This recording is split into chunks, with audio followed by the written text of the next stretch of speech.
What's up, everybody? It's me, Erica. Girl, I'm trying to test the mic out. I test the mic out. I come back. I replay it to make sure that it's on. What's up, everybody? It's me, Erica, and I make sure that the video is on, and or that it's recording, that the mic is doing what it's supposed to do. And then I start the video again, but I didn't actually start the video. So I was talking for a few seconds, and I'm glad that I wasn't talking for too long before I realized that it was not recording. So we are down here, girl. So what is going on? We're down here to talk about Bell Collective Part 2 of the reunion. And I told you this time I was going to take better notes. So we have better notes now. Of course, we are back to where Marie, the Marie and Latrice were fighting before they went on the break, and Latrice is in her dressing room, and she was like, "What am I? Why is Marie saying that I'm jealous of her? Jealous of what? Um, they're jealous because I'm a little girl with grown woman money. Didn't I say that last week? I said the only thing that I could think that they would be jealous of is her being as young as she is in comparison to them, and have accomplished what she's accomplished at her age. That would be the only thing that I can think of. But it doesn't make sense because you're accomplished now. It doesn't make sense to be jealous of somebody because they're young and accomplished when you're just older and accomplished. You're not an old ass woman. You're just a couple of years older than her, like not far ahead, which is odd because the women that have ageist jokes about older women, it's weird to me because I mean we do live in an age, or we do live in a society where younger is deemed as better and older is like, something else. But I really feel like the older you get, honestly, the better you get, it's in terms of just growing and experiences and wisdom and things like that. And it's just like the things that it's unfortunate that the things that you try to tell younger women, they're they have a perspective as if you're just this old woman trying to hate on me because I'm a young woman. And it's just like, no, it's not really that. But the way that Marie and Leticia are acting, it's just like, girl, you're not, the way that you say that you are, it's not showing up in the relationship with Latrice, especially between Leticia and Latrice. With Marie and Latrice, we know they're not ever going to get along, so it's always going to be some beef between them. Um,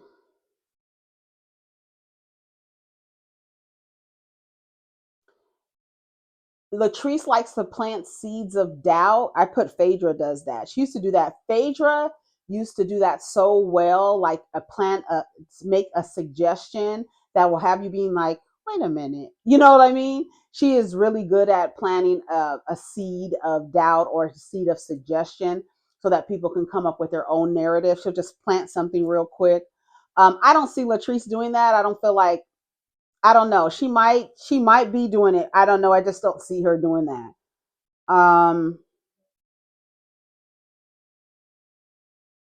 Do you see how Glenn was pumping Leticia up, telling her you're a different caliber of a woman and this and that? No, they're not too far off. That's why you resonate so much with her husband. Y'all like each other so much.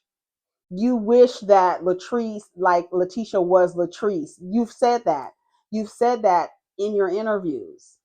And then for you to be in the back room calling her a snake when just a few weeks ago you said you would like for her, Leticia, to be more like Latrice in the way that she obeyed her husband.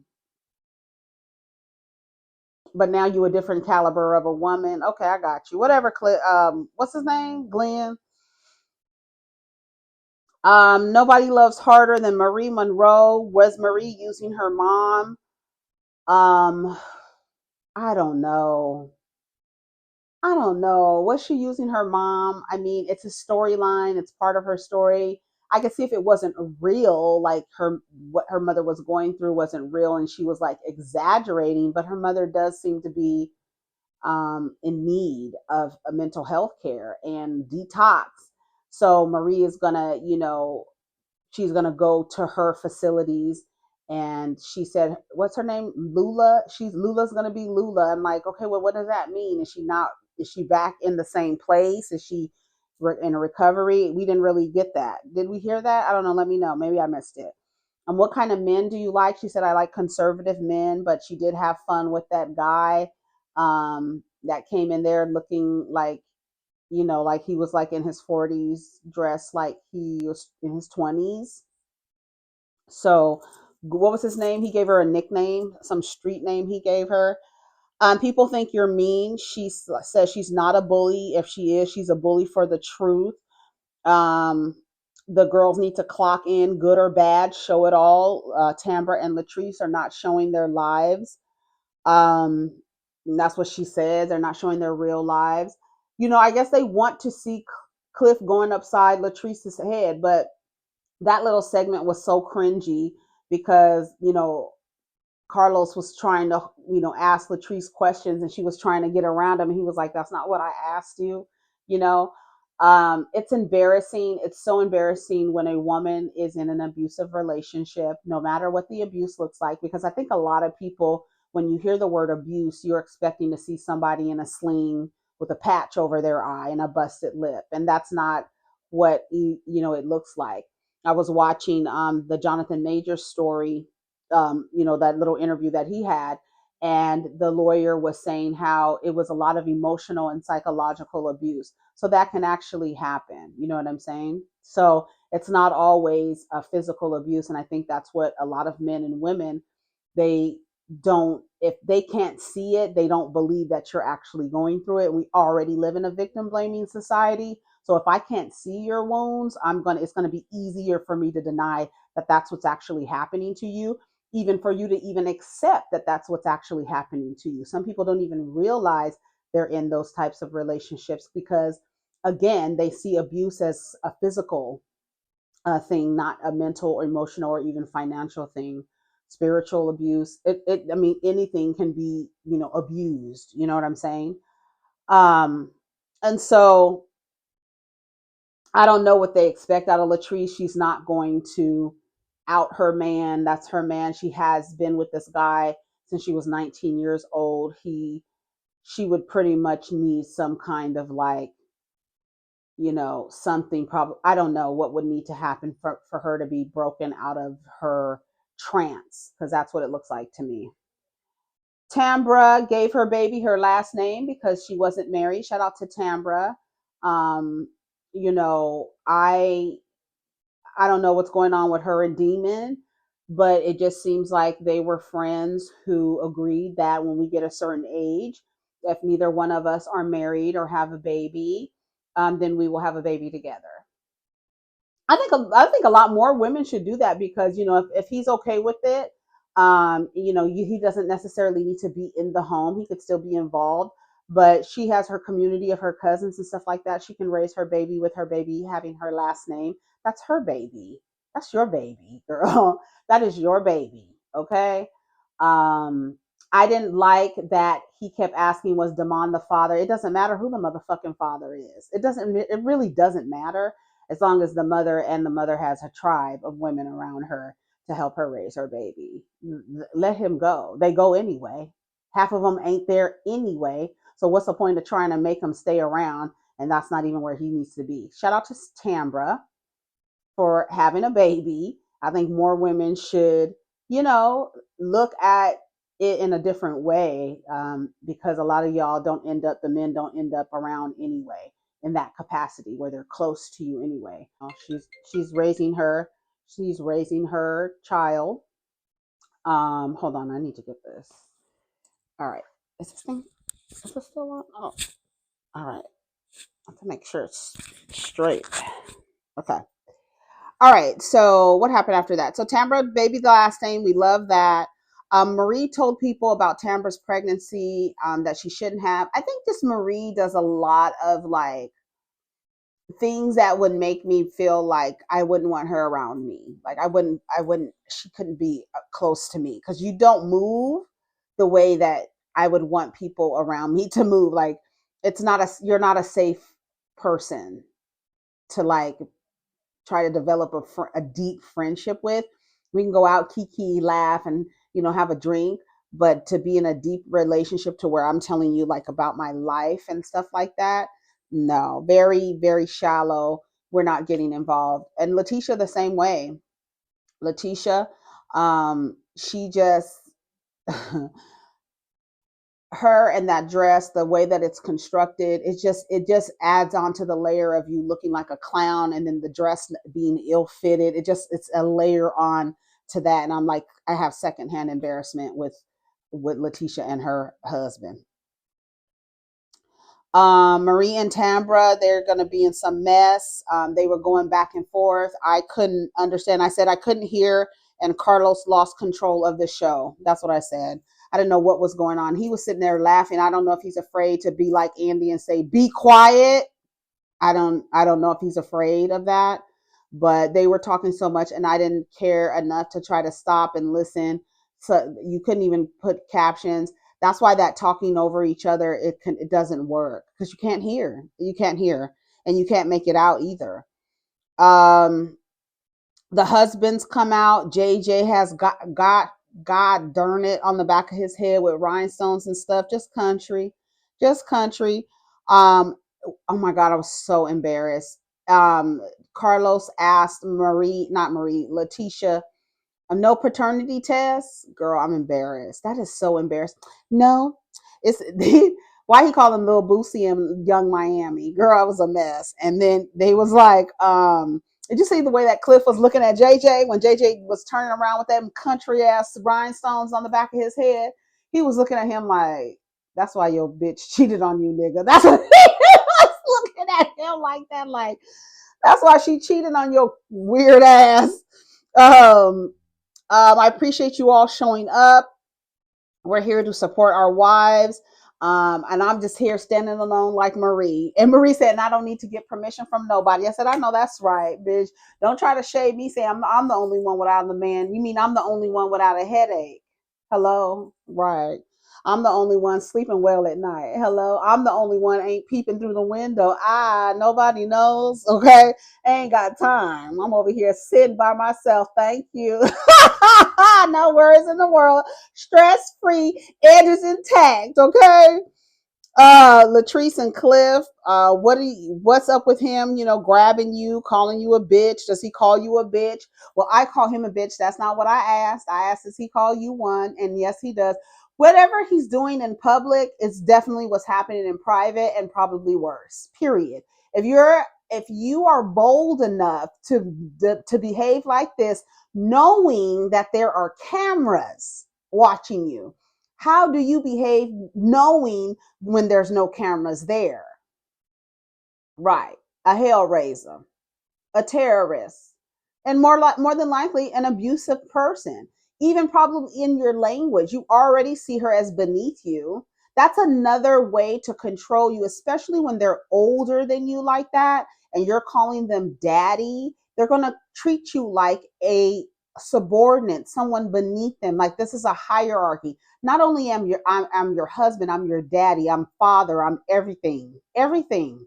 I'm everything to you, and you're going to respect me, and you're not going to do anything I say that you can't do. You're not going to do anything I say you can't do. He said she wanted to call the cops, that she would be there. Akeisha said, I know a plenty of motherfuckers getting their ass whooped and never call the cops because they think it's normal. They think it's normal, or they're afraid what the cops will do to you, honey. Have the cops. I would tell the cops, do whatever. If he don't make it to the goddamn police station, I won't say a word. Do with him whatever you will. Okay? Have at it. Because if he don't give a fuck about you and your person to the point where he can put his hands on you and violate your person, then I wouldn't give a fuck if somebody else put their hands on his goddamn ass and violated his person. I don't give a goddamn. And neither should you. Okay? Mm-hmm. He calls me one in a rebuttal. Are you in an abusive marriage? He's not going to put his hands on me. Half of the women on this stage are victims of DV. And Akeisha was like, I'm trying to figure out who's the half. Because, girl, ain't nobody, I'm not getting my ass beat because I wouldn't even be sitting next to a motherfucker if he was beating my ass. Like you foolish ass women. And he don't have to beat your ass. And that's another thing. And I just got finished talking about that. He doesn't have to beat you. You can be experiencing other levels of abuse. Look at Leticia. She's in an abusive relationship. Any man running around sticking his dick in women where he has to come back with a paternity test, and you sit your silly ass on stage talking about I want to take care of the baby, stupid clown, a fool. And then you're gonna wear Amani Aziz like even more of a fool. And then the dress is poorly constructed, even more of a fool. You just looking like a whole fool and a clown sitting up there talking about the piercings. Girl, I can't take it. I'm not gonna sit here and let y'all belittle me. And neither one of these women can say anything about me because they in their own abusive relationships, and she's not lying. I don't know. I specifically Leticia. You don't have any room to talk about anyone being sad behind the eyes and being in a relationship is unfulfilling and you look sad and this and that, and you need to be the same concern that you act like you have for Latrice is the same concern you need to have for your goddamn self, because you over there looking like a clown with a big red nose and some floppy red shoes. That's what you looking like sitting over there.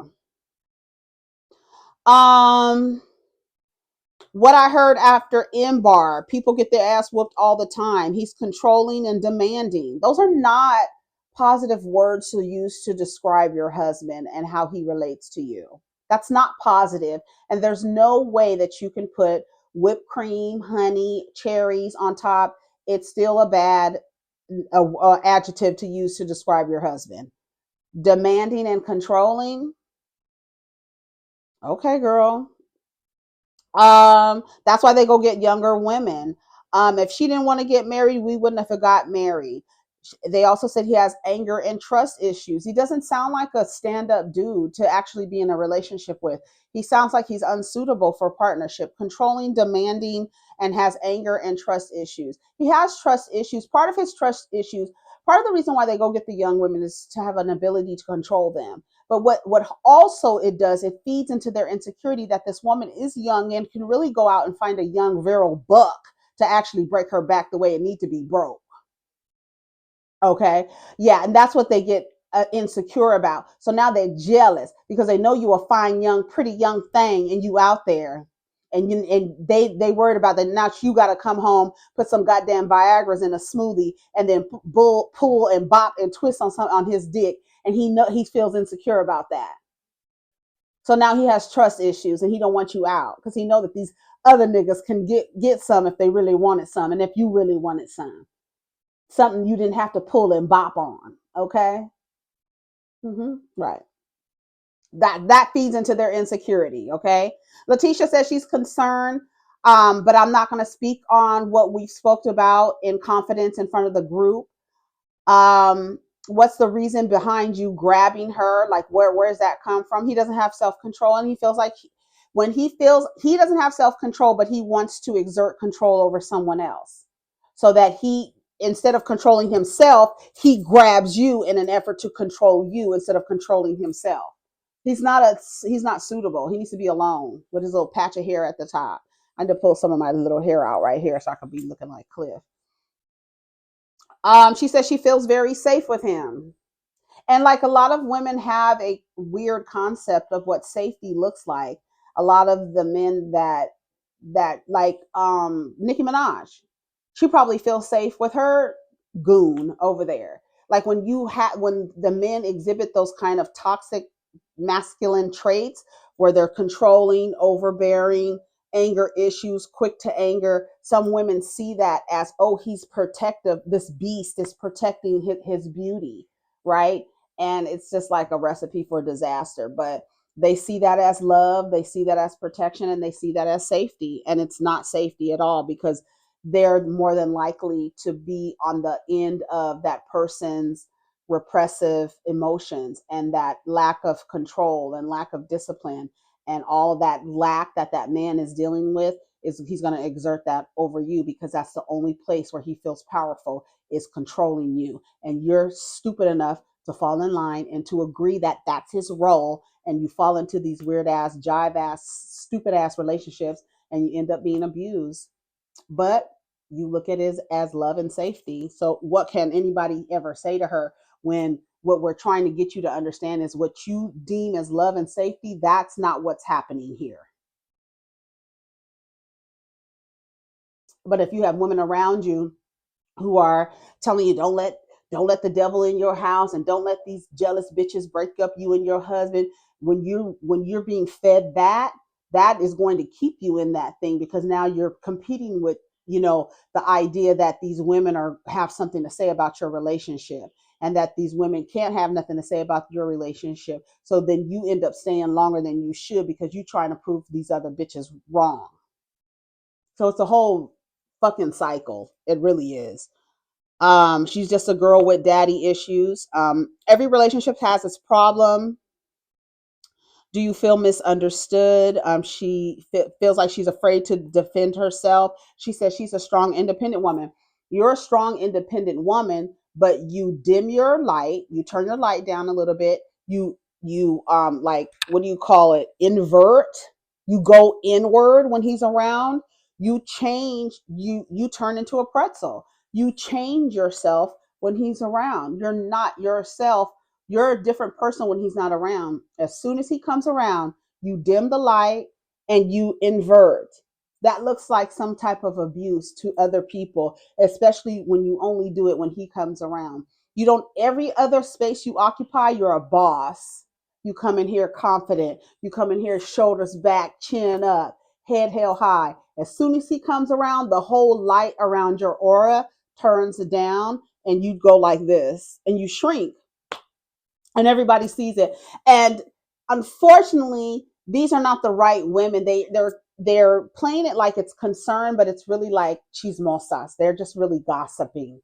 Like they're just need some content to gossip about, basically, amongst each other. So you're just tea, really. Because they don't. Latrice and Marie definitely doesn't care, but Latrice, I don't know if she really cares. I don't know if she really cares, and I wouldn't be so keen on sharing things about me with Leticia, because Leticia, I feel like, might go back and tell Marie, and now Marie has more ammunition because she doesn't like Latrice, and they're not going to like each other, and we're not going to try to get them to like each other.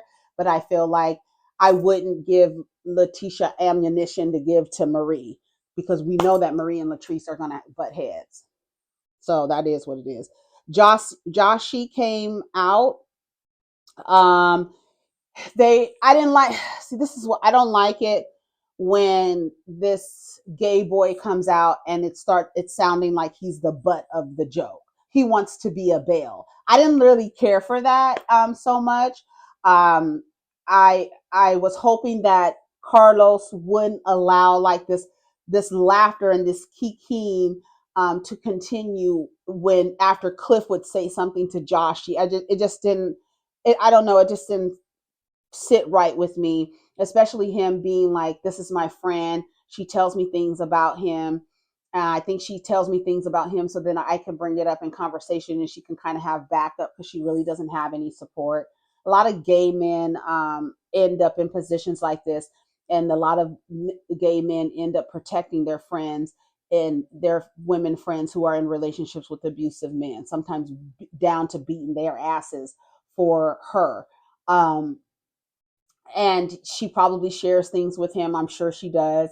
And then you don't like the guy because you know she's being mistreated, but you can't really do anything because she puts the marriage over her friendships, and she's in this seemingly a relationship where she cowers and becomes an introvert when he's around. So I know she's always going to choose him over me. So it's a real bad space to be in, where you know that your friend is being mistreated, and you can't really do anything. You can only not like the person because she's not going to go anywhere.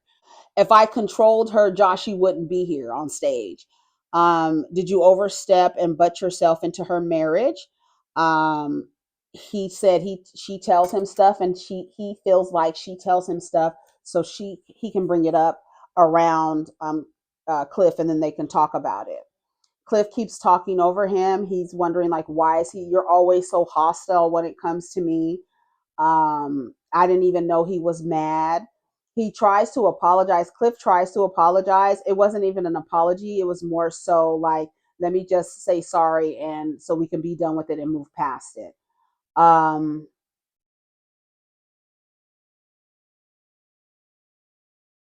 it's not fair to me. They have love for each other, but not like that. Like for her to even have to explain, like They don't love each other like two gay men. Like basically that's what she was trying to say. And it was like, you don't even have to put that disclaimer out there. It's okay for a straight man to love his wife's best friend who is also a man. You love him too because you guys have a good relationship. For you to be like, oh, pause and no homo and all this other dumb shit that y'all do so that you can make sure that nobody thinks that you're gay is it's mean to me, especially to do that in front of somebody. Like, no, what are you talking about? No, like you're denying that you care about a person because they're gay and you're a male, and you don't. And if you care about, if you show that you, this is how toxic it is. If you show that you care for a man and he's gay, then you're afraid that people are going to think that you're gay. That's why they call it a phobia, because that's an irrational fear for you to be like, yeah, I care about Joshy. That's my wife's friend. He's a very supportive of her. He listens to her whenever we have our little, arguments and stuff like that. He's an ear for her. I care about him the way she cares about him. No, you don't like him because you know that he knows that you're mistreating her. And so you don't like him being around. They don't want anybody around. That's when they isolate you. They don't want anybody around you who's going to be like, here, no, you can't go all the way. I'm not going to let you jump all the way out of the window with this relationship. I'm going to be right here to let you know, girl, this ain't right. And that's why they don't want the people around, whether they're gay, straight, whoever. That's why they don't like your little girlfriends. All of a sudden, they don't like your girlfriends. They don't like your male friends. They don't like nobody. And then you start isolating yourself. And that leads to a vortex of abuse, talking to her crazy, being violent, but using violent words, being aggressive towards her. He doesn't have to put his hands on her to be abusive. He doesn't. So that's it with that. They have an awesome relationship, but now it's like hi bye, and then that's what Joshua was like. See, you fake. I can't believe what's coming out of your mouth, and they're trying to downplay the relationship, and then he compares him to a puppy, and that's the kind of dehumanization where all of that comes from, and queer people have to be very mindful around straight people because they all the kind of that stuff comes out. He compared Joshy to a puppy. That's not cool. Like he's a puppy, I'll pat his head and this and that. No, get out of here. That's not cool. Joshy started crying. Latrice walked him out. Anyways, y'all, take care of each other, protect your energy. Let's get down in the comments, please.